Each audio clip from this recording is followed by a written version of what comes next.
So we all know sport bikes are more expensive than their naked siblings. They have higher insurance premiums, higher maintenance costs, and most importantly, they have that initial price tag. But what is the actual cost of owning one? We sat down with a number of riders and did some digging online to find out just how much it will cost you to own and ride one of these babies around town. This is everything and anything about how much does it cost to own a sport bike in Kenya. I'm not gonna lie, I was expecting a lot of mixed answers from our respondents, because the figures vary wildly depending on who you talk to. But there was one thing that was common among all of them. Owning a sport bike is not cheap. If you're thinking about getting one, then this video is perfect for you. We break down every single cost that you need to take into consideration if you want to ride one of these around town. Let's start with the purchase price. When it comes to buying a motorcycle in Kenya, there are two options, brand new or second-hand. Brand new motorcycles attract import duty and other taxes that make them quite pricey. For example, the Yamaha R3, that goes for 649,000 here in Kenya, retails at 578,000 Japanese yen, which is roughly $5,780. Multiply that by 150 since it's a manual transmission and add another 25,000 for shipping and handling. That's a total of 907,500 Kenyan shillings. It gets even worse with bikes like the Kawasaki Z650, whose parallel twin motor is considered to be a luxury. The same bike goes for 798,000 Japanese yen, which is roughly $8,000. Multiply that by 150 and add another 25,000 for shipping and handling. That's a total of 1,252,500 Kenyan shillings. But those are only the costs if you are buying directly from Japan. Most dealerships in Kenya actually get their bikes shipped via cargo planes, which attracts higher costs. That increases the final price by roughly 30%. But what if you don't have that kind of money lying around? Then you might want to consider going for a second-hand bike. In this case, it would be better to look at bikes that are about 5 years old. To get a good deal, you can find an R3 that's about 5 years old going for around 400,000 yen, which is roughly $4,000. Add 150 for shipping and handling, and you'll end up paying roughly 580,000 yen. The same will apply to the Z650, but you'll have to pay 680,000 yen for a 5-year-old model. If you go for something cheaper, like a Ninja 400 or an MT-03, you can save a bit of money. You can find both of these models going for around 300,000 yen, which is roughly $3,000. Add 150 for shipping and handling, and you'll end up paying roughly 450,000 for either of the two. Now, if you buy a second-hand bike, you should always factor in the cost of a thorough checkup at a local garage to see whether or not it has any mechanical problems. The next cost to consider is insurance. Just like cars, motorcycles are required by law to have third-party insurance.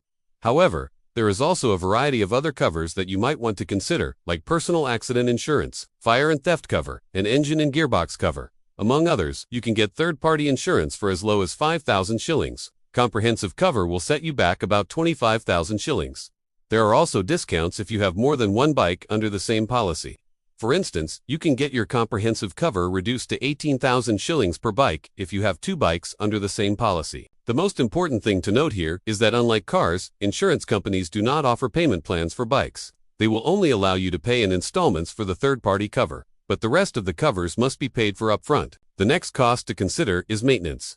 For sport bikes, the chain and sprockets will wear out faster than usual, due to the power delivery characteristics of these motorcycles. They deliver maximum power when you're in the higher revs, which means you'll be lugging the engine less often. That results in the chain and sprockets wearing out faster.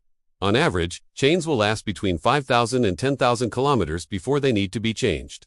A chain and sprocket kit costs approximately 25,000 shillings. There are cheaper alternatives, but we advise that you stick to the OEM parts for the first few services. The reason for this is that replacing a chain that isn't up to par with the manufacturer's standards could result in damage to your bike's engine. After the first few services, you can opt for aftermarket parts. Brake pads will last you somewhere between 8,000 and 15,000 kilometers. A good set of brake pads will set you back about 7,000 shillings. Coolant flush is done every 10,000 kilometers, and it costs approximately 1,500 shillings. Oil change is done every 5,000 kilometers, and it costs 2,500 shillings.